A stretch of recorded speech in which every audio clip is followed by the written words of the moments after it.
ভারতীয় আবহাওয়া দপ্তরের পূর্বাভাস অনুযায়ী আরব সাগরে সৃষ্ট শক্তিশালী ঘূর্ণিঝড় শক্তি রোববার সন্ধ্যায় উত্তর পূর্ব ও পশ্চিম মধ্য আরব সাগরে পৌঁছে আবার পূর্ব দিকে বাঁক নিতে শুরু করেছে। ঝড়টি দুর্বল হলেও তার প্রভাবে তীব্র ঢেউ ও আকস্মিক বৃষ্টিপাত হতে পারে উপকূলীয় এলাকাগুলোতে।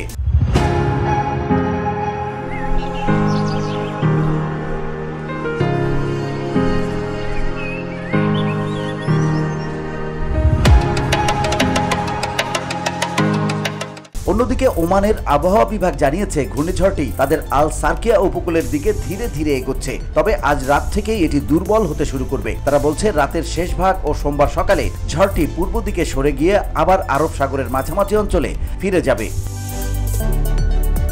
শক্তির প্রভাবে শনিবার পর্যন্ত বাতাসের গতিবেগ ঘন্টায় 100 কিলোমিটারের বেশি রেকর্ড করা হয়। এর ফলে মুম্বাই সহ ভারতের মহারাষ্ট্রের উপকূলীয় এলাকায় রেড অ্যালার্ট জারি করা হয়। শক্তি গতিপথ পরিবর্তনের কারণে সেখানকার মানুষের মধ্যে আপাতত স্বস্তি ফিরলেও কর্তৃপক্ষ সবাইকে সতর্ক থাকতে বলেছে।